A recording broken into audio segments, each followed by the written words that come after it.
जय भीम दोस्तों, बहुजन वोट के हिंदी टॉक शो बहुजन हिताय बहुजन सुखाय में आपका स्वागत है। दोस्तों, आज का हमारा टॉपिक है भारतीय सिनेमा और बहुजन्स। आज के हमारे मेहमान हैं युवा साहित्यकार, फिल्म समीक्षक प्रोफेसर जितेंद्र बिसारिया जी। बिसारिया जी, आपका स्वागत है। जय भीम, बहुत बहुत धन्यवाद आपका। दोस्तों, आज हम हिंदी सिनेमा, बॉलीवुड सिनेमा पर हम लोग बात करेंगे।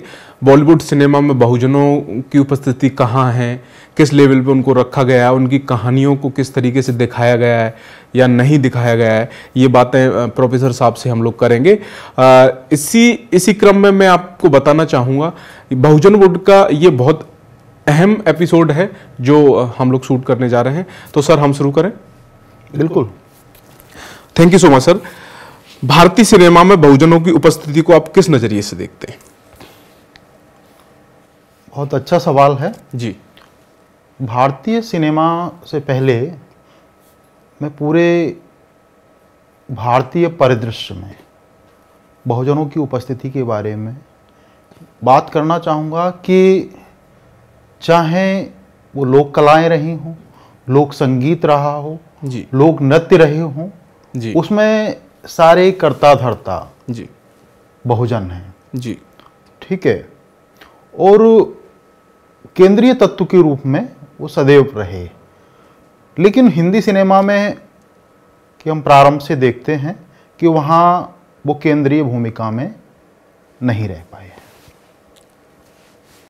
बहुजनों की इस घोर अनुपस्थिति और अपेक्षा का कारण क्या है? दो कारण हैं जी।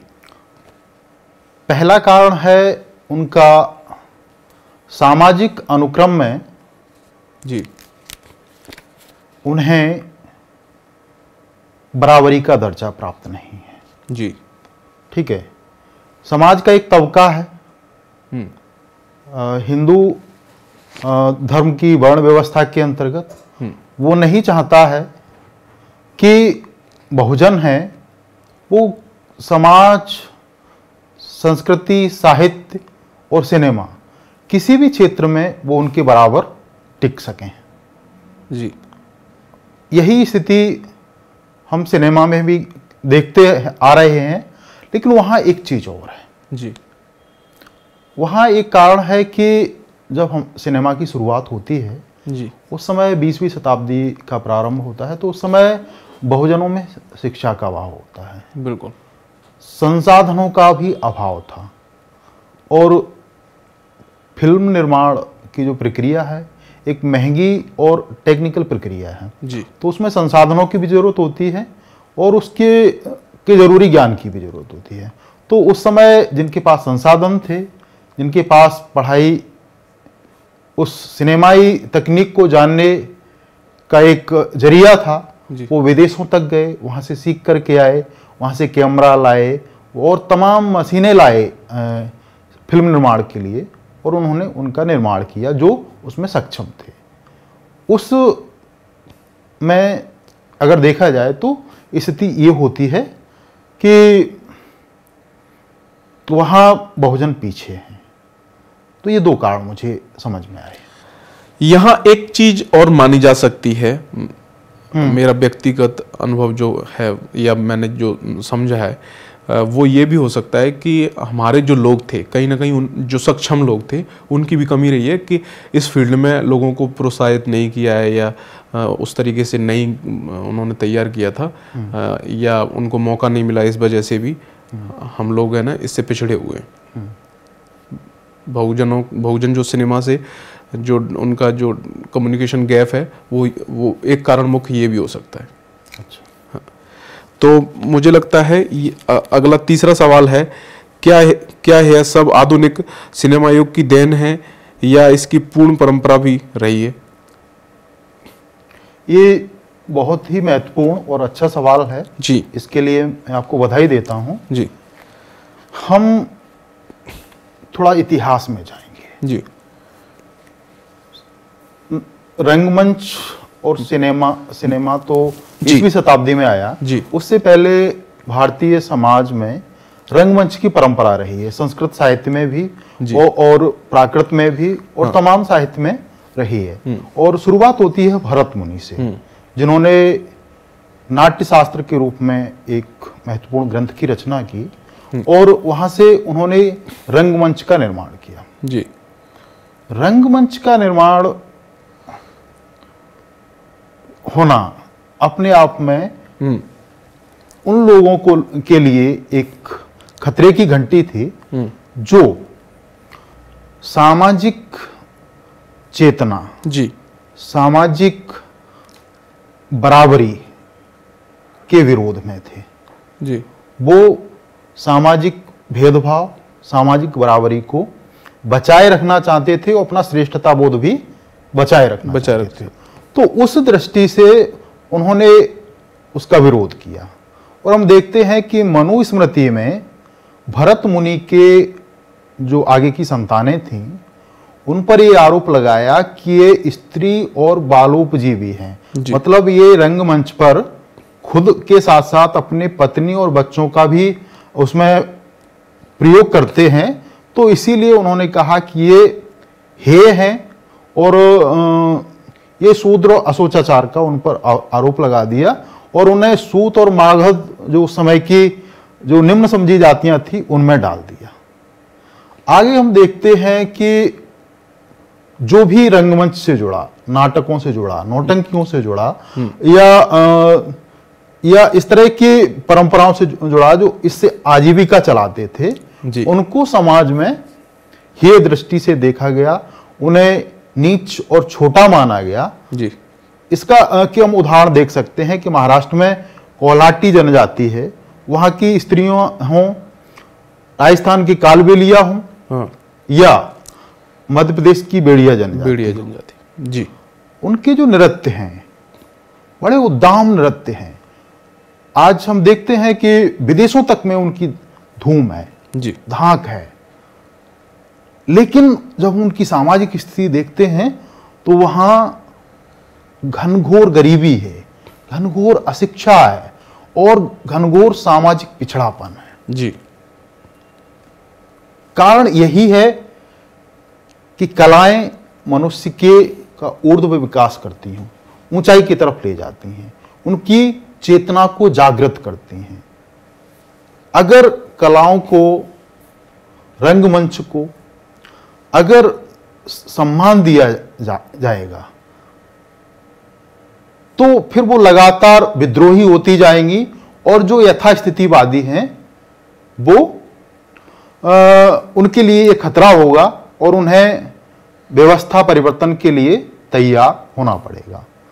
तो ये स्थिति हम पूरे भारतीय परिदृश्य में देखते हैं कि ये जो बहुजन है, बहुजन समाज है या बहुजन रंगमंच है, कला है, लोक संस्कृति है, उसे दोयम दर्जे का माना गया। कभी भी बराबरी का और सम्मानजनक स्थिति नहीं दी गई, उन्हें वो दर्जा नहीं दिया गया। हिंदी सिनेमा में जैसे हम लोग देखते हैं कि हिंदी सिनेमा का जो दौर है, बॉलीवुड का लगभग जो दौर है, वो मतलब उन्होंने कई चीज़ें या कई किरदार इस बहुजन तौर पे उन्होंने नहीं प्रेजेंट किए हैं, जबकि दलित करके समेट दिए छोटे छोटे किरदार दलित तरीके से। इस पर क्या कहना चाहेंगे आप? एक चीज़ है कि हिंदी सिनेमा और स्वाधीनता आंदोलन का जो दूसरा दौर है, गदर के बाद या 1857 की क्रांति के बाद, जी, तो वहाँ से शुरुआत होती है। तो आर्य समाज हो, ब्रह्म समाज हो, या सत्यशोधक समाज हो, पेरियार का आंदोलन हो, उधर बाबा साहब के आंदोलन हो, तो उस समय अगर देखा जाए तो जिस बड़े नाम की चर्चा थी दलितों को, तो वो दलित शब्द के रूप में आया। गांधी ने हरिजन शब्द दिया, लेकिन वो सर्वमान्य नहीं हुआ। ठीक है। तो शुरुआती सिनेमा में ये हुआ कि उन्हें इस तरह के नाम दिए गए। बहुजन की अवधारणा हमारे यहाँ 1970 और 75 के बाद आती है। हाँ। तो लेकिन उस आने के बाद भी जो विमर्श हैं, अस्मितावादी विमर्श हैं, उनमें अलग अलग खाप दिखाई देती है। आदिवासी अस्मिता अलग है, दलित अस्मिता अलग है, पिछड़ों का ओबीसी विमर्श अलग चल रहा है, स्त्रियों का अलग है, तो वहाँ भी एक का नज़र नहीं आता है। और उसी के चलते हम देखते हैं कि बहुजन का कॉन्सेप्ट है या संपूर्णता को लेकर के है, ये अभी नया आया है, इसीलिए वहाँ नहीं दिखाई देता है। रही बात चित्रण की, चित्रण मैंने पहले कहा है कि वहाँ के निर्माण निर्देशन में और उस उद्योग, सिनेमाई उद्योग में हमेशा से हमारे लोग सक्षम नहीं थे और हाई कास्ट या सवर्णों का दबदबा था, या सवर्ण मुस्लिमों का दबदबा रहा, या पारसी थिएटर का रहा हो, या उद्योगपतियों का रहा हो। तो ऐसे में जहां जहां दलितों पर फिल्में बनी वो सहानुभूति की फिल्में थी, सहानुभूति का सिनेमा था। वहाँ एक डर के तहत भी फिल्में आईं, उनमें ये था कि साथ ही साथ अंग्रेजी शासनकाल था, तो ऐसे में वहाँ जो सिनेमा बना उसमें एक डर तो ये था कि दलित हैं, आदिवासी हैं, वो कन्वर्ट होकर के ईसाई बन रहे हैं, मुस्लिम बन रहे हैं, हाँ मुस्लिम बन रहे हैं, तो उन्हें किसी भी तरह से उन्हें थोड़ी सी सहानुभूति दिखा करके उनको मंदिर प्रवेश करा करके और उन्हें कुछ बराबरी की बातें करके उन्हें उस रास्ते पर जाने से रोका जाए। इस तरह की फिल्में बनी। हम देखते हैं कि 1940 में सरदार चंदूलाल की अछूत आती है, तो उसमें मंदिर प्रवेश और धर्मांतरण ही मुख्य मुद्दा है जी। अछूत कन्या है, वो एक अलग तरीके की फिल्म है और एक अपने कॉन्सेप्ट में एक प्रामाणिक फिल्म है दलित जीवन को लेकर के, भारतीय समाज को देखने के लिए। तो उसके पीछे कारण ये है कि वो उसकी कहानी निरंजन पाल की रेलवे क्रॉसिंग पर आधारित थी और उसको बनाने वाला हिमांशु कुमार और देविका रानी थी, लेकिन उसका जो निर्देशक था वो जर्मन था, फ्रांज ऑस्टिन। तो वहाँ उनके मन में ऐसा कुछ नहीं था, ऊंच नीच वाला मामला नहीं था कि यहाँ हमें बच करके खेलना है और इस तरह की फिल्म बनाना। इसीलिए अछूत कन्या अपने आप में एक क्रांतिकारी फिल्म थी, प्रामाणिक फिल्म थी। लेकिन बाद में बहुत सारी फिल्में हैं वो सहानुभूति की फिल्में हैं, वहाँ बहुत कुछ है, तो वो इसलिए है कि ये धर्मांतरित नहीं हो, ये हमारी व्यवस्था के एक अंग बने रहें, हमारे कार्यकर्ता बने रहें, हमारे कमेरे बने रहें और बस बने रहें, लेकिन हम बराबरी नहीं दें, लीडर बनने से बचाया जाए इनको। तो आप इस बॉलीवुड या हिंदी सिनेमा में ऐसी कौन सी फिल्म है जो शोषित, वंचित या दलित मुद्दों को बहुत प्रभावशाली तरीके से दर्शाती हो? नए उसमें काफ़ी फिल्में आई हैं, लेकिन मैं एक पुरानी फिल्म की बात करूंगा जी। एक नहीं दो नज़र आती हैं, लेकिन मैं बात करूंगा मंथन फिल्म की जी।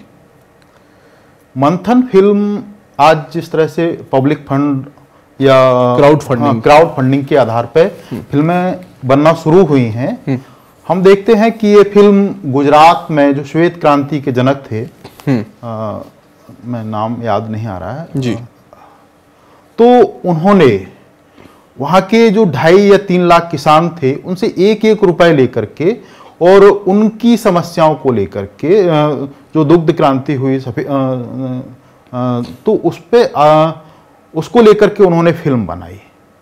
तो वो बड़ी प्रामाणिक फिल्म है और उसमें उनकी समस्याएं हैं और उनको बड़े तरीके से दिखाया गया है। एक चीज़ और है कि हर एक फिल्म सहानुभूति की फिल्म है, बहुत सारी फिल्में सहानुभूति का सिनेमा है जी, और वहाँ नायक या है तो कोई अपर कास्ट है और वो एक उद्धारकर्ता के रूप में दिखाया गया है कि वो आता है और की लड़ाई लड़ता है, उनके बीच बदलाव लाता है और वो उनका नायक बन जाता है।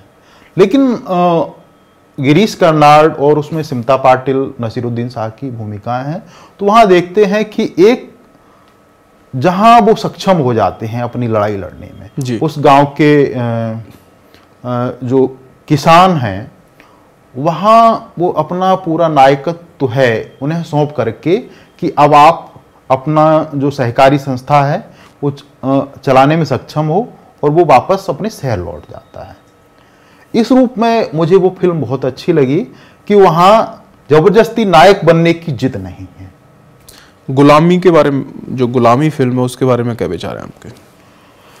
गुलामी भी एक अच्छी फिल्म है, और गुलामी जेपी दत्ता के पिता ओपी दत्ता ने उसे निर्देशित किया था, और वो 1985 में आई थी। एक राजस्थान की सत्य घटना पर आधारित है, जो पहले टीचर था और बाद में सामंती अत्याचारों के चलते वो बागी बन जाता है। उस फिल्म में दलितों की वर्तमान जितनी भी सारी समस्याएं हैं, ग्रामीण स्तर की बात कर रहे हैं, शहरी स्तर की बात नहीं कर रहे हैं। मेरा जुड़ाव भी गांव से रहा है, तो मैं उस फिल्म ने काफी मुझे प्रभावित किया जी। और वो इसलिए भी किया कि वहां चाहे आज जैसे दलित दूल्हों को घोड़ी पर नहीं चढ़ने दिया जाता है, उनके रास्ते रोके जाते हैं, ऐसी समस्या जो है उन्हें कुओं पर पानी नहीं भरने दिया जाता है, उन्हें मंदिर प्रवेश की दिक्कत होती है, और उनकी शिक्षा के में कितनी बाधाएं आती हैं।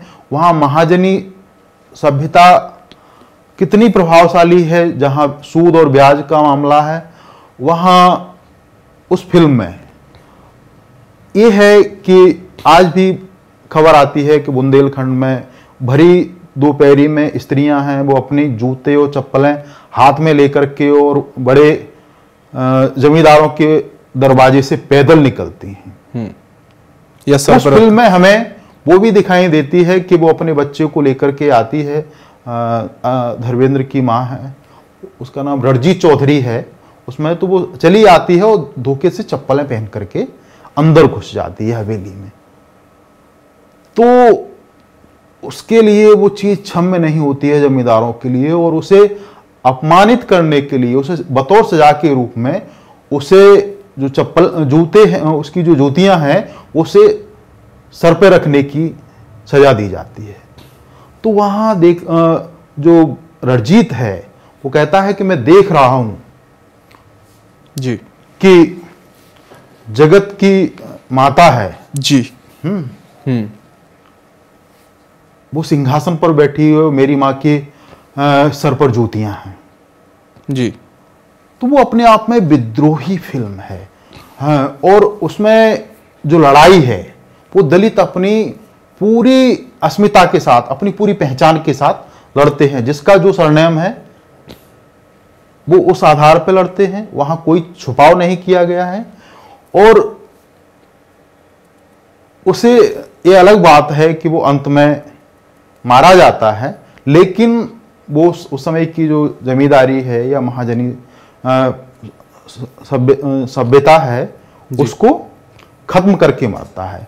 और उसमें जो बच्चा है, और वहां स्थिति निराशाजनक नहीं होती है जी। आखिर में जो उसका जो बच्चा है दिखाया जाता है कि वो आगे बढ़ रहा है, और वो क्रांति के रूप में जिंदा रहेगा, और वो आगे उसकी लड़ाई भी जी जी। तो बहुत कम फिल्में हैं जिनमें बारीकी से बहुत सारी चीज़ों को क्लियर किया गया है। आपको नहीं लगता तमाम फिल्में हैं जो शोषित, वंचित और जो दलित जो तबका था, बहुजन जिनको हम लोग कहते हैं, उनको मतलब जब भी पर्दे पर दिखाया गया है कि वो शोषित है, लाचार है, बेबस हैं, मतलब मोटिवेशनल तौर पे या मसीहा के तौर पे कभी प्रेजेंट नहीं किया गया। तो इस बारे में क्या कहना चाहेंगे? इसके लिए भी जो मैं पहले कह चुका हूं वही है कि यहाँ का कि जो उच्च जातीय मानसिकता है, जो सिनेमा हो, साहित्य हो, समाज हो, हर जगह श्रेष्ठता बोध के साथ स्थापित है। और वो नहीं चाहती है, वो अगर वो नायक भी बनना चाहती हैं तो वो खुद ही नायक होना चाहते हैं। और वो संघर्ष भी है, किसी दूसरे का संघर्ष भी है, वो खुद अपना दिखा करके उनके उद्धारकर्ता बनना चाहते हैं। वो उस समाज के व्यक्ति को उसकी पूरी पहचान के साथ उसे उसका नायक बनाने से बचते हैं, ये उनकी बदमाशी है। बदमाशी कह सकते हैं। हाँ, बदमाशी ही कहेंगे। और ये जानबूझकर की गई बदमाशी है, ये प्लानिंग के तहत है और बहुत लंबी सोची समझी हुई है। अगर नायक उनके समाज के होंगे, वो अपनी लड़ाई खुद लड़ रहे होंगे, तो उससे प्रेरणा लेकर के वो यथार्थ जीवन में भी वैसा ही करेंगे और उनका जो बनी बनाई हुई प्रतिष्ठा है, जो सामाजिक श्रेष्ठता है, वो एक दिन सनातनी जो प्रतिष्ठा है उनकी, बदलना नहीं चाहते उसको। हाँ, उसे धक्का दे करके और बराबरी पर सबको ला कर खड़ा कर देंगे। तो इससे हम लोग आइडिया लगा सकते हैं कि कितने घोर जातिवादी जो डायरेक्टर या निर्माता हैं, मतलब इंडस्ट्रीज में, हिंदी सिनेमा में, जो मतलब उसको बरकरार रखने की उन्होंने कोशिश की है। महत्वपूर्ण सवाल है, आजादी से पहले और बाद में हिंदी सिनेमा में बहुजनों के चित्रण में आप क्या अंतर महसूस करते हैं? बहुत अच्छा सवाल है जी। आजादी से पूर्व और बाद में जी, शुरुआत मैं पहले भी कह चुका हूं जी, कि जो आजादी से पूर्व का सिनेमा है वो सहानुभूति का सिनेमा है, सिंपैथी। हाँ, कुछ फिल्में छोड़ दी जाएं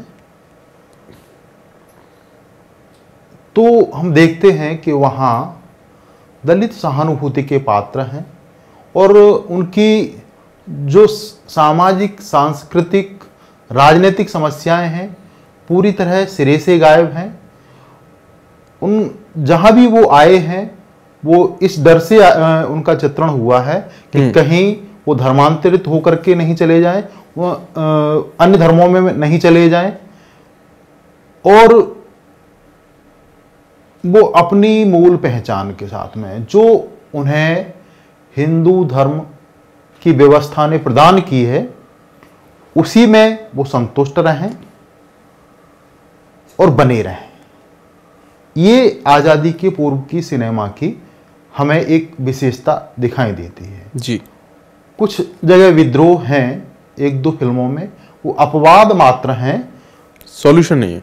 सॉल्यूशन नहीं है कि वो अपनी लड़ाई खुद लड़ रहे हैं और उसे जीत रहे हैं। जी, उनके जो मूल मुद्दे हैं, उनकी अस्तित्व और अस्मिता के जो मूल सवाल हैं, जो आज खड़े हो रहे हैं, आज जो केंद्र में आ रहे हैं, वो आजादी के पूर्व के सिनेमा में नहीं दिखाई देते हैं। और आजादी के बाद भी अगर हम देखते हैं तो ये 1970-72 तक, जब तक हमारे यहाँ एक नक्सलवादी आंदोलन भी शुरू होता है और नेहरू युग से की जो आशावादिता थी उससे मोह भंग होता है, नेहरू युग से जनता का मोह भंग होता है और आजादी का भी स्वप्न भंग होता है, वो 1970 के बाद होता है। तो वहाँ जो एंग्री यंग मैन वाली छवियां हैं और उसमें हैं, तो हम देखते हैं कि कई फिल्में ऐसी हैं जहां दलित नायक के रूप में सामने खड़े हैं और उनकी अपनी सामाजिक समस्याएं भी हैं, सांस्कृतिक समस्याएं भी आती हैं और राजनीतिक समस्याएं भी आती हैं। जी, लेकिन जो समस्याएं हैं वो ऐसी नहीं है कि वहां दलित निर्माता, निर्देशक या फिल्मकार, अभिनेता की सोच है। वहां भी जो सोच है वो गैर दलितों की सोच है। वहां ज्यादातर समन्वय की नीति अपनाई गई है। जी, हाँ, और सहानुभूति की नीति वहां भी दिखाई देती है। लेकिन आक्रोश है, आक्रोश को एक सही दिशा नहीं दी जाती है कि उस आक्रोश के चलते, उस विद्रोह के चलते एक वो ऐसा रास्ता तय करें कि वो उनकी मुक्ति का मार्ग हो, एक लंबी मुक्ति का मार्ग हो। सॉल्यूशन नहीं है, सॉल्यूशन नहीं दिखाई देते, खत्म कर देते, बीच में ही छोड़ देते, बीच में छूट जाती हैं चीजें। और कहीं ना कहीं वो एक तरह का अपने आप में भटकाव है कि आगे कोई आप विजन नहीं है, कोई रास्ता आप दिखा नहीं पा रहे हैं। जी, मेरा मुख्य सवाल है, समानांतर सिनेमा क्या है? अच्छा सवाल है। समानांतर सिनेमा 1960 के बाद और 70 के दशक के शुरुआत में भारत में उसकी शुरुआत होती है। तो समानांतर सिनेमा जो हमारा जो सिनेमा है जी, उस मनोरंजन प्रधान सिनेमा रहा है जी, उसमें तमाम काल्पनिक, पौराणिक, ऐतिहासिक और फैंटेसियों को दिखाया गया है, जिनका जमीनी स्तर पर बहुत ज़्यादा संबंध नहीं रहा है, यथार्थवादी नहीं था। तो ऐसे में आज़ादी के 60वें और 70वें दशक तक एक आज़ादी से एक स्वप्न भंग होता है लोगों का, और लोगों का जमीनी स्तर पर जमीनी मुद्दों की तरफ ध्यान जाता है। उसमें जो कलाकार हैं, निर्देशक हैं, वो सामाजिक आंदोलनों से भी प्रभावित होते हैं। उस समय 1975 के आसपास हम देखते हैं कि महाराष्ट्र में दलित पैंथर आंदोलन भी है, 1969 के आसपास नक्सलवाड़ी आंदोलन भी होता है, 1975 में हमारे यहाँ आपातकाल भी लगता है। और तमाम इस तरह की स्थितियां हैं जहां अनिश्चितता है, जहां मोहभंग की स्थिति है, यथार्थ है, और बहुत कुछ समाज की तरफ नजर लोगों की जाती है। तो वहां से रियलिस्टिक सिनेमा की शुरुआत होती है। वो ऐसा नहीं था कि मनोरंजन प्रधान जो सिनेमा है उस समय तक आते आते बिल्कुल बंद हो गया था।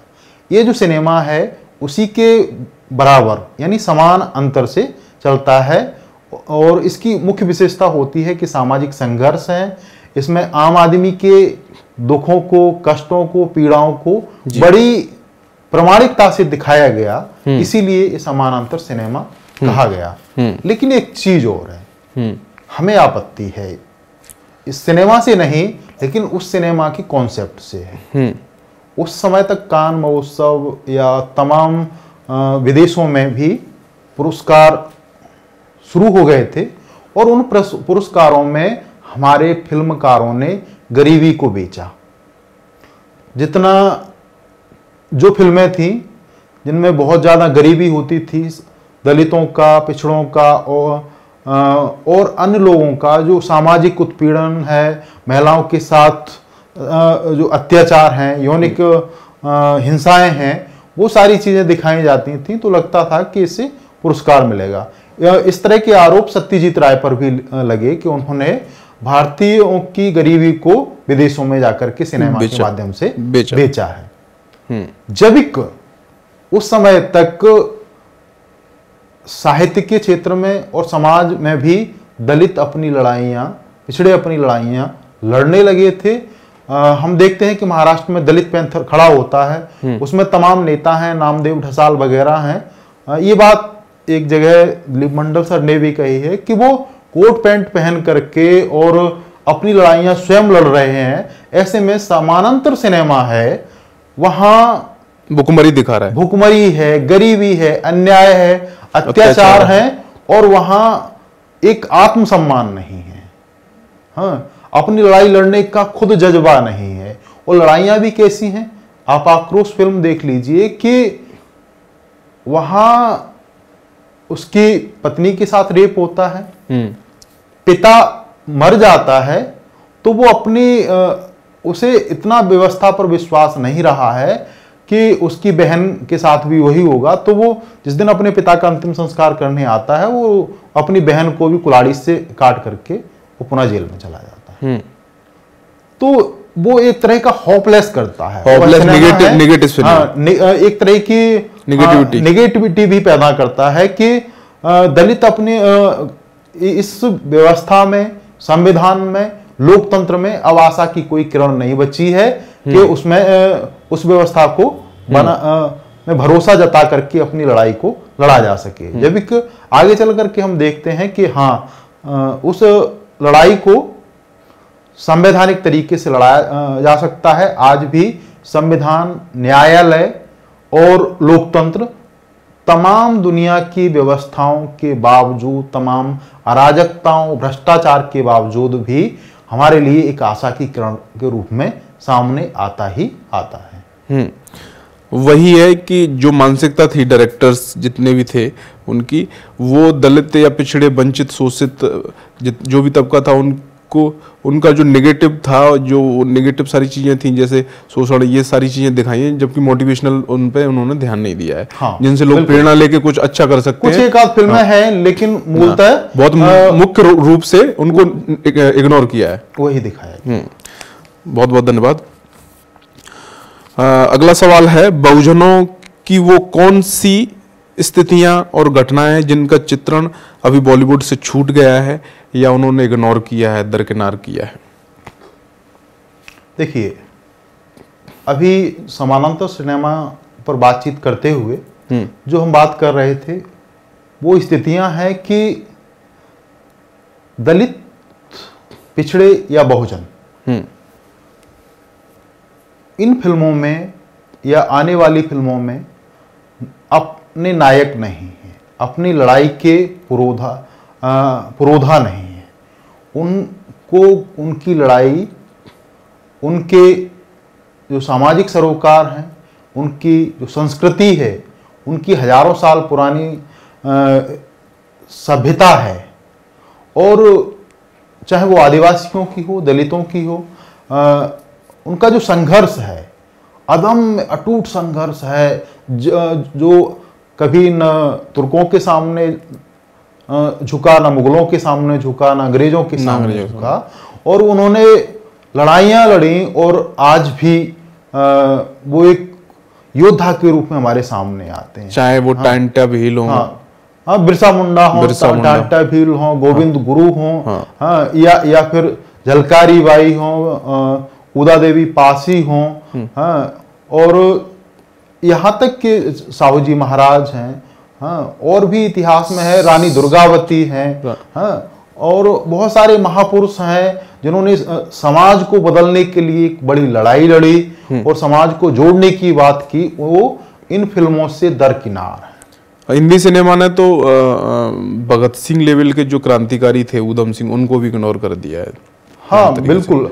अब हम देखते हैं कि समाज, हमारा जो समाज है वो, या सिनेमा की ही कहें, वो समाज निर्माताओं की सामाजिक है, वो घटिया मुद्दे हैं, घटिया विषय हैं, काल्पनिक हैं, उन पर वो फिल्म बनाएंगे। लेकिन जो समाज सुधार हैं, कबीर हैं, बुद्ध हैं, महावीर हैं, रैदास हैं, ज्योतिबाराव फुले हैं, फातिमा शेख हैं, सम्राट अशोक हैं, चंद्रगुप्त हैं, इन पर इनके पास कोई बड़ी फिल्म आज तक नहीं है और न उस क्षेत्र में बनाना चाहते हैं। हमारे यहाँ ऐसे ऐसे महाकाव्य हैं, आला उदल है, जिस पर गजब की फिल्में बन सकती हैं। उनमें स्टंट और तमाम एक्शन, जितने भी तथाकथित मसाले कहे जाते हैं, वो भी उनसे बहुत बेहतर फिल्में बनाई जा सकती थी, लेकिन उन पर कोई काम नहीं हुआ है। वो कि या तो नकल करना चाहते हैं या फिर मुद्दों से दूरी बना करके रखना चाहते हैं। बिल्कुल, बहुत अच्छा सवाल है, और इसी क्रम में हम आगे चलते हैं। भारतीय सिनेमा के आरंभ से अब तक तमाम हिंदू पौराणिक चर्चित अचर्चित पात्रों पर सफल असफल फिल्में बनी हैं, पर दुनिया को राह दिखाने वाले बुद्ध उपेक्षित रहे, ऐसा क्यों? ये बहुत ही महत्वपूर्ण सवाल है, इसके लिए आप बधाई के पात्र हैं। जी, थैंक यू। हाँ, निश्चित रूप से हम देखते हैं कि 1913 में राजा हरिश्चंद्र तारामती फिल्म बनती है, काली मर्दन बनती है, लंका दहन बनती है, अयोध्या का राजा बनती है, घटोत्कच से लेकर के बबरा वाहन, और ऐसे छोटे छोटे पौराणिक और महाकाव्यात्मक पात्र हैं, उन पर फिल्में बनी हैं। जी। लेकिन हम देखते हैं कि दुनिया को राह दिखाने वाले, जिन्हें लाइट ऑफ एशिया कहा जाता है, बुद्ध पर कोई बड़ी फिल्म इनके पास आज तक नहीं है। हमारे बॉलीवुड ही कहें या पूरे संपूर्ण भारतीय सिनेमा में कोई बड़ी फिल्म नहीं है। जब एक विदेशों में बहुत सारी फिल्में उनके ऊपर, क्या ये शर्मनाक नहीं है?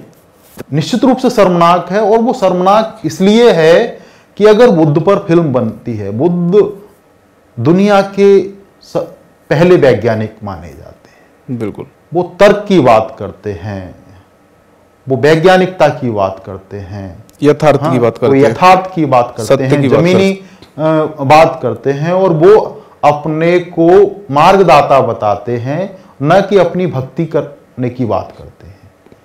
सारे धर्म अपने अपने महापुरुषों को, अवतारों को महान मानते हैं और वो उनके पूज्य हैं, उनसे भयभीत भी रहते हैं और उनके बताए मार्ग को ही अंतिम और श्रेष्ठ मार्ग साबित करने की कोशिश में लगे रहते हैं। लेकिन बुद्ध के बारे में है कि वो ये कहते हैं कि वहाँ वो तर्क को स्थान देते हैं, वो वैज्ञानिकता को स्थान देते हैं, वो अपनी व्यक्ति की निजी सोच को भी, वो कहते हैं कि कोई बात इसीलिए मत मानो कि वो वेदों में लिखी है, परंपरा में चली आई है या स्वयं बुद्ध ने कही है। जब तक वो आपकी तर्क की कसौटी पर खरी नहीं उतरती है तब तक आप उसे मत मानिए। बिल्कुल। अब ऐसे में जहां केवल भक्ति सिखाई जाती हो, अपने जो अपना देवता है, अपने धार्मिक महापुरुष है, अवतार है, उसके अलावा और वहां तर्क के लिए कोई जगह नहीं है। हाँ, और वैज्ञानिकता के लिए वहां जो कह दिया है वही मानना है, वो चाहे कितना भी मानव जाति के लिए नुकसानदायक हो, कितना ही रूढ़िपरक हो, कितना ही अंधविश्वास से भरा हुआ हो, तब भी वहां उसका समर्थन है, वहां तर्क के लिए जगह नहीं है। और इसीलिए बुद्ध का जो निरादर हुआ या उन्हें नहीं लाया गया, वो इसी डर से कि ये सारे जितने भी अन्य धर्म हैं, उनकी धार्मिकताएं हैं, बुद्ध की वैज्ञानिकता के आगे ध्वस्त हो जाएंगी, इसीलिए वो बुद्ध को इग्नोर किया गया, इग्नोर किया गया। रियलिटी आज भी जो कुछ बनी है, थोड़ी बहुत फिल्में बनी हैं, जैसे उंगलीमाल एक समय में फिल्म आई थी, मूक सिनेमा के अंतर्गत भी एक लाइट ऑफ एशिया नाम से एक बनी है, लेकिन उतनी प्रभावशाली तरीके से नहीं दिखा पाए लोगों को। नाम से भी बनी है। बुद्ध के ही आनंद के ऊपर एक छोटी सी फिल्म अर्पण भी चेतन आनंद ने बनाई थी, प्रिया राजवंश को लेकर के, सॉरी निम्बी को लेकर के। तो वो मामूली है, उनका ये कहें कि बड़े बजट की फिल्म होती है, मल्टी स्टार फिल्म होती हैं, ऐसी फिल्म पूरे भारतीय सिनेमा की परिदृश्य में दिखाई नहीं देती है। ना, ये भी माना जा सकता है कि अगर डायरेक्टर इस टाइप की बुद्ध पर रियलिटी फिल्म बनाएंगे तो बहुत सारे जो हैं कर्मकांड वाले, उनकी दुकानें भी बंद हो सकती है रियलिटी से परिचय होने के बाद। बिल्कुल, इसमें कोई शक नहीं। हाँ। सर, हम इसी कड़ी में आगे प्रेजेंट सिनेमा जो है, बॉलीवुड सिनेमा, हिंदी सिनेमा, इस पर हम लोग बात करते हैं। प्रेजेंट में तमाम फिल्में हैं जिनको दलित मुद्दों से या बहुजन मुद्दों से, वंचित मुद्दों से जोड़ा जाता है, जिनमें मुख्य लगभग फिल्में हैं आरक्षण, सत्याग्रह, चक्रव्यूह और न्यूटन। तमाम जो फिल्में, इनमें किस तरीके से जो अभी के जो डायरेक्टर हैं, चाहे वो न्यूटन फिल्म हो और चाहे वो सुपर 30 हो या आर्टिकल 15 हो, ये क्या नजरिया रहा है उनको बहुजनों के प्रति, क्या दृष्टि से इन लोगों ने इन फिल्मों को बनाया है जिनमें इनका जिक्र हुआ है? एक बहुत अच्छा सवाल है और सीधे सीधे आज की फिल्मों से जुड़ता है। जी। मैं देखता हूं कि जो नज़रिया है हिंदुस्तानी निर्देशकों का या भारतीय निर्देशकों का, बॉलीवुड के निर्देशकों का, उसमें थोड़ा बदलाव आया है। जी। दलितों के या बहुजनों के मुद्दे अब उसमें थोड़ी विश्वसनीयता के साथ आए हैं। जी। लेकिन जो उनकी सनातन चालाकी है बरकरार है, वो बरकरार रहती है। चक्रव्यूह से हम बात करते हैं तो चक्रव्यूह में सब कुछ है। नक्सल वाद को लेकर के है, लेकिन वहाँ भी वो पूरी सहानुभूति वाली फिल्म है। वहाँ भी नायक आदिवासी नहीं है, नायक हैं वो अदर हैं। एक मुस्लिम है और दूसरा है जिसकी वो संघर्ष करते हैं सहानुभूति के साथ में। हाँ, लेकिन एक वो बड़ी बात कहती है कि आज़ादी के इतने वर्षों के बाद भी आदिवासियों की स्थिति ज्यों की त्यों है। वहाँ तक आज भी जीवन की मूलभूत सुविधाएं नहीं पहुँची हैं और इसीलिए उनका असंतोष आज भी सरकार के प्रति जाहिर होता है। तो इस दृष्टि से ये अंतर है कि वहाँ नायक आदिवासी तब भी नहीं है। न्यूटन में आदिवासी सर इस पर बात करने थोड़ा सा चक्रव्यूह पे। जैसे कि सर आपने चक्रव्यूह के बारे में बताया, तो चक्रव्यूह में एक डायलॉग है ओमपुरी जी का, जो ट्रेलर में भी उसका वॉइस चलता है, जो डायलॉग इस प्रकार है, मैं ऐसे लोकतंत्र को नहीं मानता जो गरीबों की इज्जत करना नहीं जानते। तो उस फिल्म में डायरेक्टर का नजरिया क्या है? मतलब लोकतंत्र गरीबों की इज्जत नहीं करता कि लोकतंत्र को चलाने वाले लोग गरीबों की इज्जत नहीं करते? बिल्कुल सही बात है, ये अच्छा सवाल है।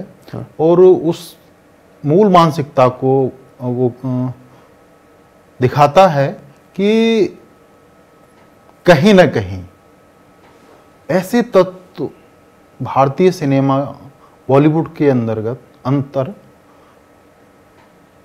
काम कर रहे हैं कि वो कहीं ना कहीं लोकतंत्र, संविधान और व्यवस्था है उसके प्रति एक दुर्भाव रखते हैं। राष्ट्रीयता भी है, वो बड़ी उथली राष्ट्रीयता है। वहाँ जब या तो सीधे सीधे लोकतंत्र को डिस्ट्रॉय करेंगे, संविधान को डिस्ट्रॉय करेंगे, वो उसकी मजबूती को कहीं ना कहीं नकारते हैं। वो दूसरी व्यवस्थाएं लाना चाहते हैं, वो सीधा हिंसा का रास्ता तय करना चाहते हैं। और वो जो अधिकारों की लड़ाई है वो मजबूती के साथ, जन आंदोलन के साथ लड़ने से एक तरह का को दरकिनार करते हैं। और महिमा मंडित, कहीं ना कहीं वो हिंसा को महिमा मंडित करना चाहते हैं, आतंकवाद को भी महिमा मंडित करने की वहाँ एक सोची समझी स्थिति मुझे दिखाई देती है। तो उस रूप में जो आप जो बात कह रहे हैं, तो वहाँ देखा जाए हमारा लोकतंत्र भ्रष्ट नहीं है। बाबा साहब कहते हैं कि किसी भी देश का संविधान कितना भी अच्छा हो, अगर उसको चलाने वाले लोग बुरे हैं या अयोग्य हैं, तो उनकी नीयत ठीक नहीं है, तो वो गलत साबित हो, ठीक नहीं है तो वो संविधान भी गलत साबित हो जाएगा, वो लोकतंत्र भी बुरा साबित हो जाएगा। हाँ, और कितना भी बुरा हो, अगर उसको चलाने वाले लोग अच्छे हैं तो अच्छा साबित होगा। बिल्कुल। लेकिन ये तमाम लोग प्रोपेगेंडा फिल्में जो बनाते हैं, उनको मतलब वो इस तरीके से प्रेजेंट करते हैं चीजों को कि इसमें कानून में ही प्रॉब्लम है, कानून को चलाने वाले लोगों में प्रॉब्लम। इसलिए जब बहुजन सिनेमा की बात करते हैं, बहुजन कॉन्सेप्ट की बात करते हैं, तो हम देखते हैं कि हमारा चाहे जितने भी महापुरुष हों, बुद्ध से लेकर के कबीर, रैदास, फुले, अंबेडकर और पेरियार हों, वो लोकतंत्र में भरोसा दिखाते हैं, वो समाजवाद में भरोसा दिखाते हैं, वो संविधान में भरोसा है, जनता के जन आंदोलनों में उनका विश्वास है। और उस रूप में देखा जाए तो यही चीज है, यही विशेषता है, वो सिनेमा की मुख्य धारा में शामिल होना चाहिए, जो बहुजनों का कॉन्सेप्ट है और जो इस देश को मजबूत बनाएगा, इस देश को में वास्तविक राष्ट्रवाद की भावना को भरेगा और वो सच्चे लोकतंत्र को भी लाएगा। अगली कड़ी में बहुत सारी फिल्मों पे हम चर्चा करने वाले थे, जैसे कि आप न्यूटन का जिक्र कर रहे थे। तो न्यूटन के बारे में, या न्यूटन के बाद माझी द माउंटेन मैन, या आर्टिकल 15, या मशान, या जो फिल्में थी, इनके बारे में थोड़ा डिटेल में कि क्या नजरिया रहा है डायरेक्टरों का बनाने में इनको? कुछ फिल्में ठीक हैं, जैसे न्यूटन है, अपने आप में अच्छी फिल्म है, ठीक है। और उसमें पात्रों के साथ भी, घटनाओं के साथ भी और कथ्य के साथ पूरा न्याय हुआ है। मांझी में अच्छी फिल्म है, लेकिन कहीं ना कहीं उसमें फैंटेसी दिखा करके बीच बीच में ड्रामेटिक अधिक है और उसमें यथार्थ रियलिटी से थोड़ा सा दूर कर दिया उसको, रियलिटीज कम दिखाई देगी। अब आते हैं सुपर 30 पर आते हैं। सुपर 30 बहुजनों को प्रेरित करने के लिए ये मोटिवेशनल फिल्म है और हमें पता है कि ये सुपर 30 वाले आनंद कुमार के जीवन पर आधारित है और हमें ये भी पता है कि आनंद कुमार बहुजन समाज से आते हैं जी। लेकिन हम फिल्मकार की उसी घटिया सोच को देखते हैं कि जब वो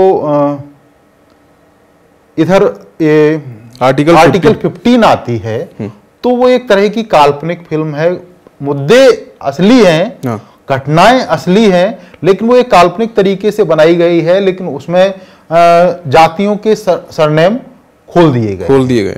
एक हीरो के तौर पे आप उसको प्रेजेंट करते हो, मसीहा के तौर पर वहां भी सरनेम के साथ जो नायक है वो सवर्णी है। तो वो एक तरह की ढर्रावादी ही फिल्म कहेंगे।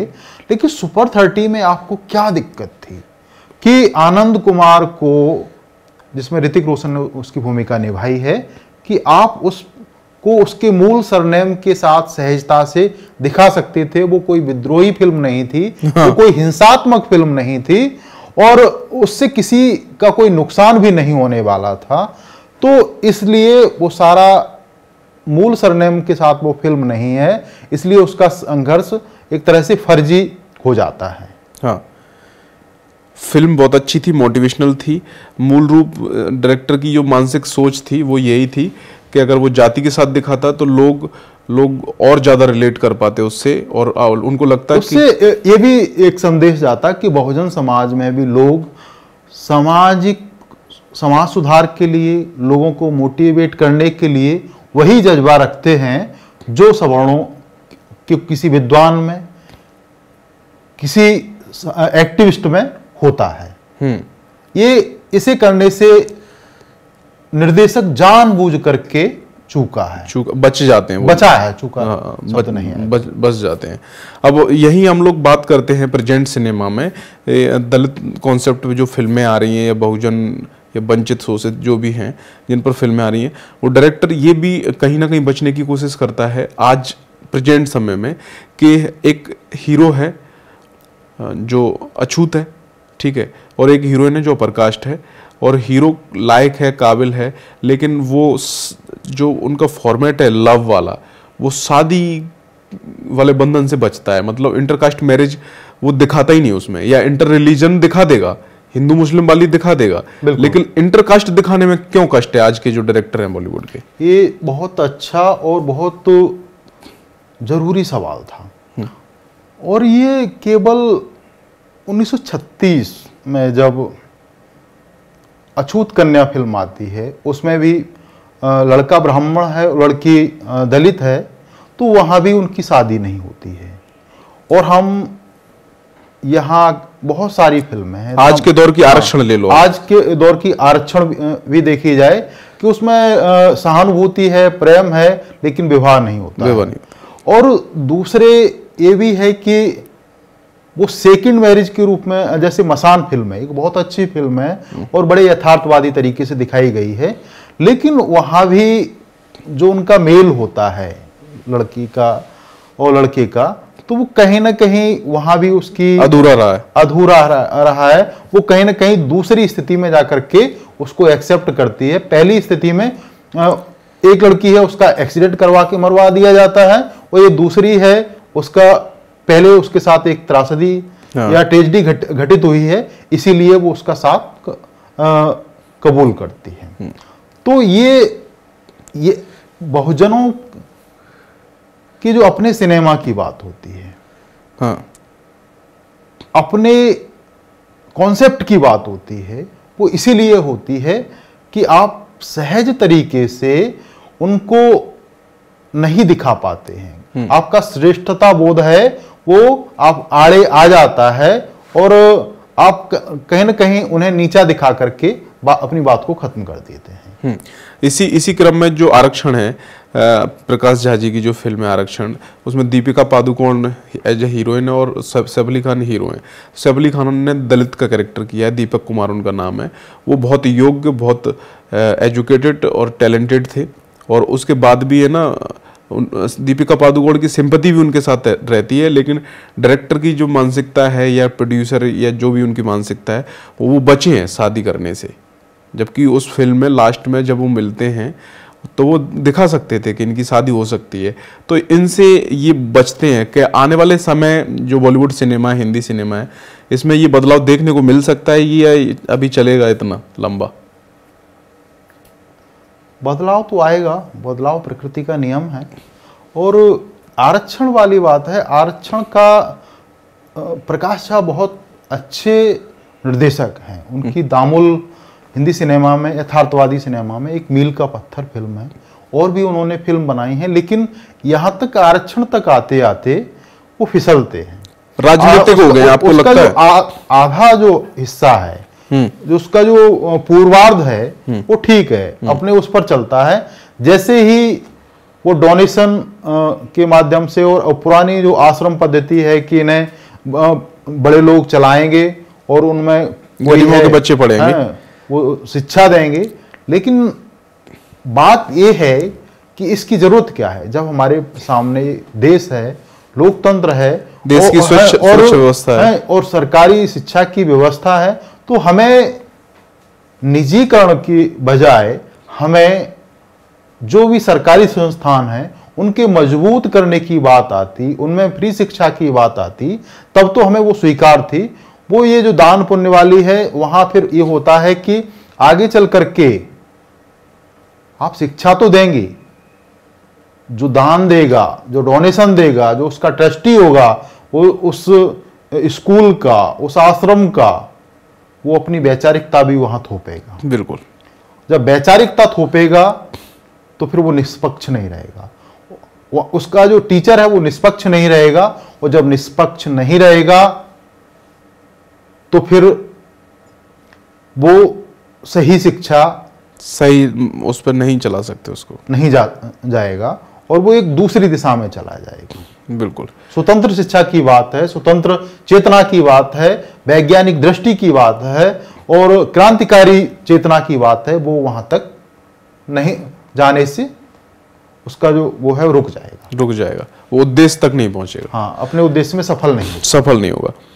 इसी क्रम में एक, क्या आपको लगता है कि मैंने तमाम फिल्में देखी हैं हिंदी सिनेमा की, बॉलीवुड की, उसमें आपको लगता है कि वो उसमें एक ही जाति का व्यक्ति है जो विलन होगा, और उसी विलन से बचाने के लिए सेम जाति का व्यक्ति जो होगा वो हीरो होगा? ये तमाम फिल्मों में देखने को मिलता है, तो इसके बारे में क्या कहना चाहेंगे? हम ही नायक हैं, हम ही खलनायक हैं, हाँ। हम ही आपके उद्धारक हैं, हम ही सब कुछ हैं। तो बहुजनों को जो अब जो डायरेक्टर हैं उनकी मेंटलिटी ये है कि बहुजनों को ना तो विलन छोड़ा है उन्होंने और ना ही हीरो। हाँ, मतलब खलनायक भी हमें ही बनना है, हाँ। नायक भी हमें ही बनना है। आप हमारी कुर्सी नहीं छीन सकते हैं, आप वहां स्थापित नहीं होंगे, आप जहां हो वहीं बने रहो, चाहे वो कला का क्षेत्र हो, चाहे राजनीति का क्षेत्र हो, चाहे शिक्षा का क्षेत्र हो, उनकी कुर्सी बची रहे, कैसे भी बची रहे। बिल्कुल ठीक है।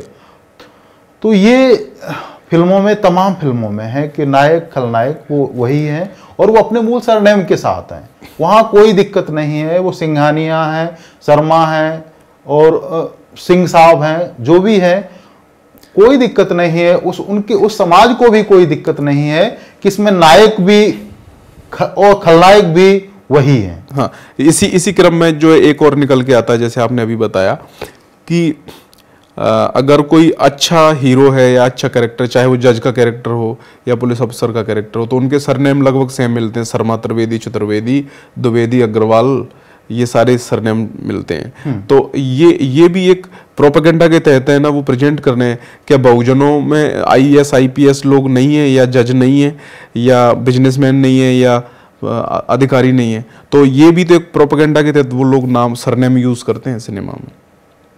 बिल्कुल प्रोपेगेंडा है, और ये इसलिए है कि सिनेमा को भी वो एक मंदिर की तरह कि वहाँ बहुजन हैं, प्रवेश नहीं करें, वो अपनी दखलंदाजी नहीं दिखाएं, और समाज में जिस तरह से वो हीन भावना से रहते हैं, और यहाँ भी हैं कि अच्छे चरित्र हैं, अच्छे पात्र हैं, अच्छी कथाएं हैं और सहज कथाएं हैं। जैसे टेलीविज़न बहुत सारे धारावाहिक हैं, डेली चलते हैं, उनमें ऊंची जातियों के पात्रों के सरनेम आराम से हैं, किसी को कोई दिक्कत नहीं है।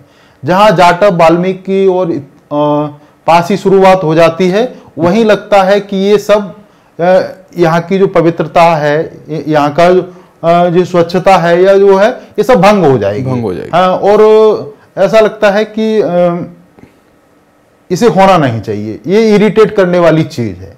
जब एक समाज में लोग आराम से रह रहे हैं अपने, ठीक है अन्याय भी है, अत्याचार भी है लोग को, लेकिन 70 साल में शिक्षा के माध्यम से, आरक्षण के माध्यम से, तमाम मौलिक अधिकारों के माध्यम से लोग बहुजनों में नौकरियों में आए हैं, राजनीति में आए हैं, उनकी आर्थिक स्थितियां भी मजबूत हुई हैं, अच्छा खा रहे हैं, अच्छा पहन रहे हैं, अच्छा उड़ रहे हैं, और वो सहज जीवन भी जी रहे हैं। वो सहज जीवन किसी भी धारावाहिक में, किसी भी जो डेली धारावाहिक होते हैं और जो मनोरंजनात्मक धारावाहिक हैं, उनमें वो अपने सरनेम के साथ कहीं भी दिखाई नहीं देते हैं। ये सोची समझी साजिश हिंदी या बॉलीवुड सिनेमा की है।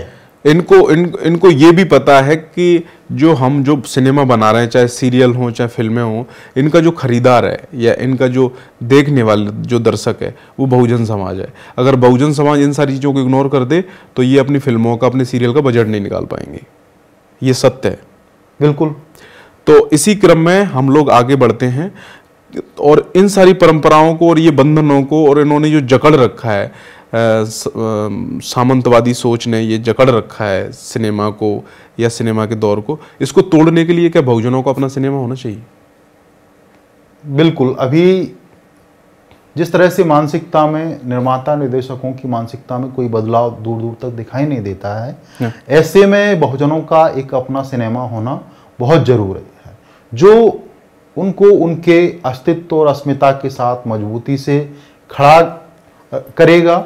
और वो खड़ा करेगा, वो इसलिए नहीं खड़ा करेगा कि वो अलग से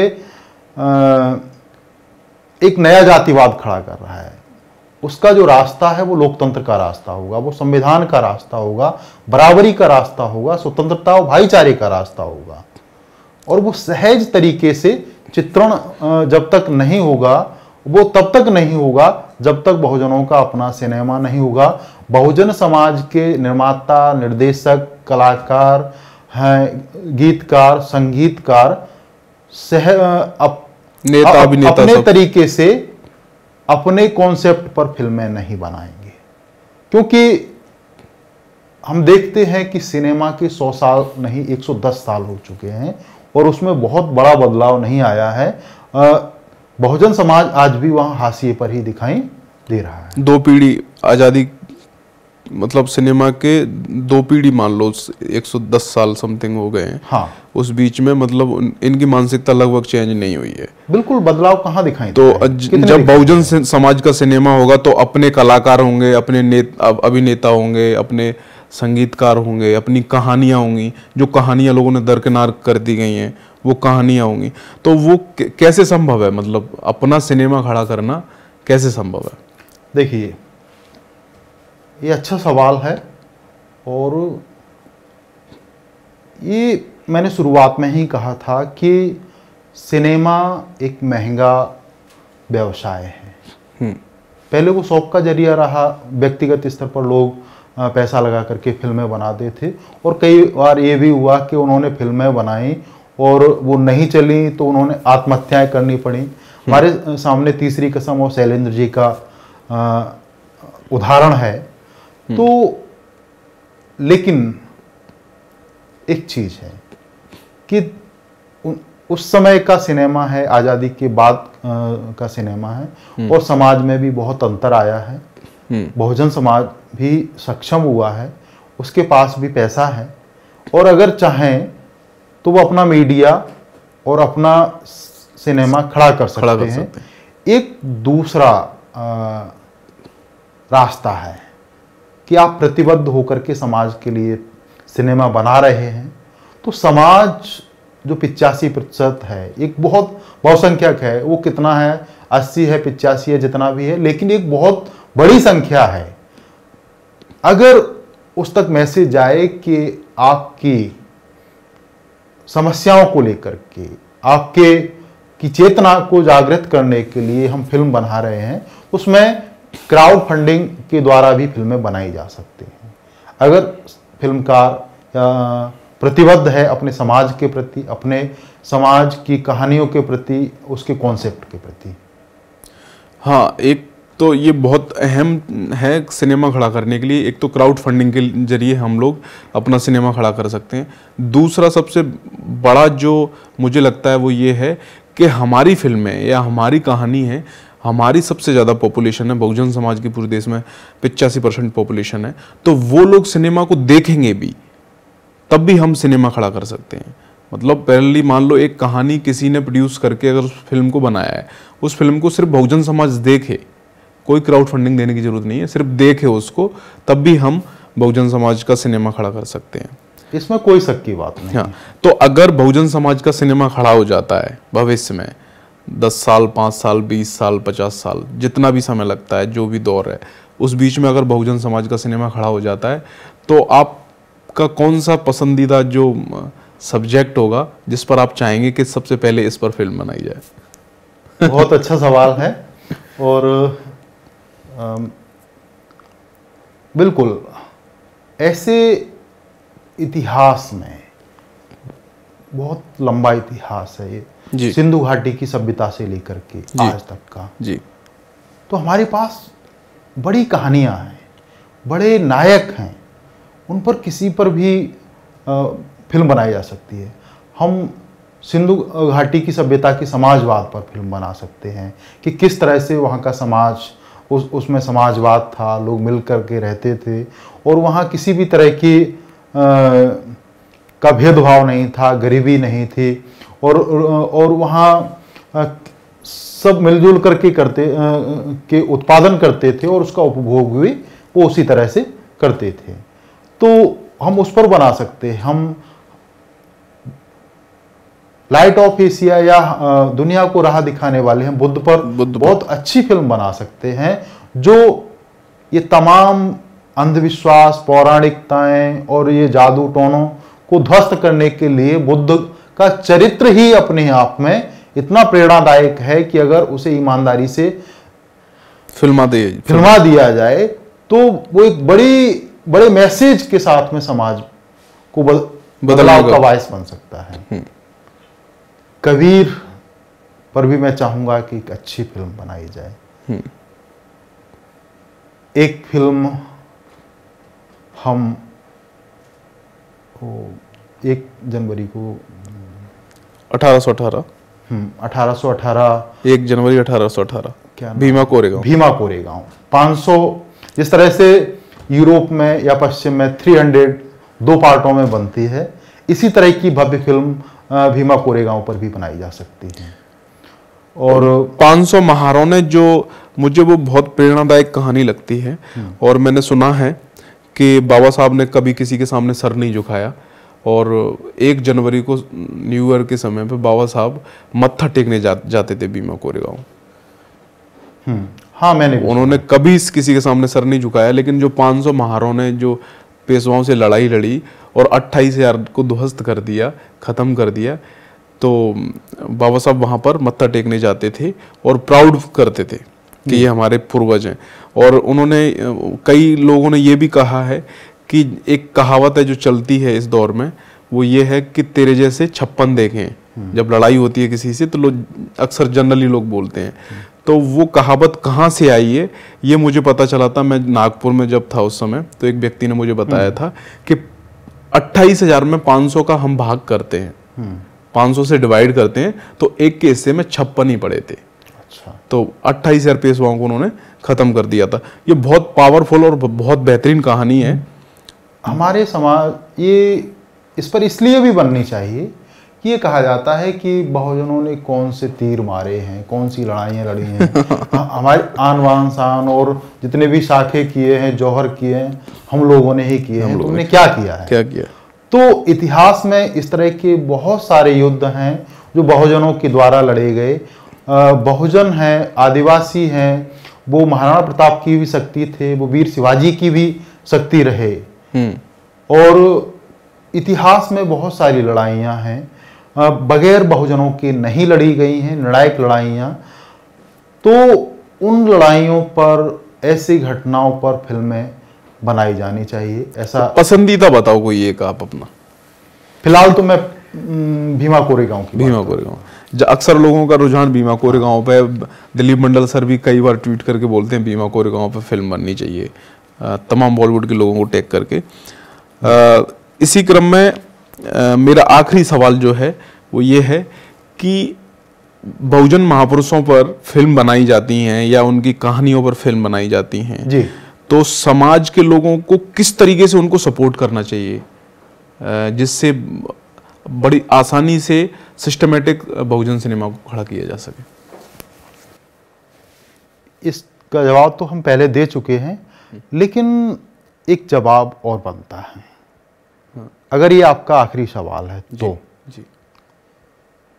आज़ादी के 70 साल के बाद आरक्षण के द्वारा, संवैधानिक अधिकारों के द्वारा बहुजनों का एक नेतृत्व भी उभरा है, वो जैसा भी है। और हम उससे कितना भी असंतुष्ट रहें, लेकिन उसने राजनीति में आकर के वो आर्थिक रूप से मजबूत भी हुआ है, लेकिन उसने आज तक अपना मीडिया खड़ा नहीं कर पाया है, मीडिया संस्थान नहीं खड़े कर पाए हैं। हाँ, वो आज भी उन्हीं पर निर्भर है जो कभी भी उनके वास्तविक चित्रण को नहीं करता है। मिटा सकते हैं या खत्म कर सकते हैं, हाँ, या गलत तरीके से प्रेजेंट कर सकते हैं। जो डिमोलाइट करते हैं और सही तरीके से नहीं दिखाते हैं।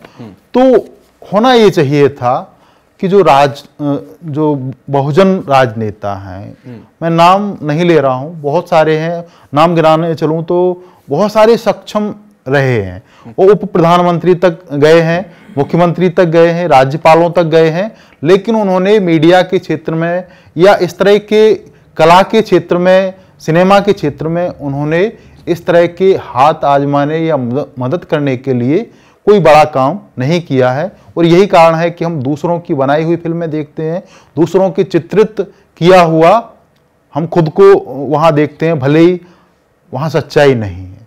तो होना ये भी चाहिए था कि थोड़ी सी हम आशा उधर से भी लगा सकते हैं कि वहाँ वो भी इसमें मदद करते हैं। मुझे लगता है यहाँ पर कांसीराम जी का जो प्लान है, जो थॉट है, वो यहाँ पर लागू हो सकता है कि तमाम 85% लोग, मतलब कोई भी बहुजन डायरेक्टर है, चाहे बहुजन बोर्ड ने इसकी पहल की है या तमाम जो भी बहुजन समाज के डायरेक्टर हैं वो फिल्में बना रहे हैं, तो वो एक्चुअल में फिल्में बना रहे हैं कैसे भी करके, छोटे संसाधन से, बड़े संसाधन से, लोगों से क्राउड फंडिंग से या खुद का पैसा लगा के, घर बेच के, जमीन बेच के, जो भी कर रहे हैं वो। तो कम से कम बहुजन समाज के 85% लोग, अगर कांसीराम साहब के थॉट पर भी 85% लोगों में से अगर 20% लोग भी फिल्म देखते हैं ना, तो वो सिनेमा को बढ़ाने में इतना समय नहीं लगेगा, बहुत जल्दी वो ग्रोथ करेगा सिर्फ देखने में। तो हमारे लोगों को कम से कम नहीं, बहुजन समाज के जितने भी लोग जो काम कर रहे हैं उनको बहुजन सिनेमा ज़्यादा से ज़्यादा देखना चाहिए। हाँ, इसमें एक चीज़ और जोड़ना चाहूँगा, इस सवाल का जवाब नहीं है जी, लेकिन इसमें मेरा खुद का एक नज़रिया है कि बहुजन समाज में इतने राजनीतिक निराशा के बावजूद भी बहुत सारे प्रतिबद्ध लोग हैं, बहुत सारे प्रतिबद्ध कलाकार हैं, बहुत सारे ऐसा जज्बा रखते हैं कि वो समाज के लिए कुछ करना चाहते हैं, कर भी रहे हैं, वो अपने अपने स्तर पे कर भी रहे हैं। लेकिन संसाधनों की कमी सिनेमा की शुरुआत में भी थी, वो आज भी है। और इसके लिए ज़रूरी है कि अगर राजनेता मदद नहीं करते हैं, पूंजीपति मदद नहीं करते हैं, तो कम से कम जनता जिसके वो मुद्दे उठा रहे हैं, ईमानदारी से मुद्दे उठा रहे हैं, और उनकी पहचान करके जनता को उनकी मदद करनी चाहिए, बहुजन समाज को उसकी मदद करनी चाहिए, कि जिससे वो हतोत्साहित नहीं हो और जो दिखाना चाहते हैं वो आसानी से दिखा सकें, लंबे समय तक चलता रहे जी, एक कहानी में सिमट के न रह जाए। बहुत बहुत धन्यवाद डॉक्टर साहब। आपका भी बहुत बहुत धन्यवाद। आपने अपना कीमती समय दिया, और मैं अपने सभी दर्शकों को बताना चाहूँगा कि बहुजन वुड पर हिंदी सिनेमा पर जो आज टॉक शो हुआ है, डॉक्टर साहब ने बहुत अच्छे सवालों के जवाब दिए हैं।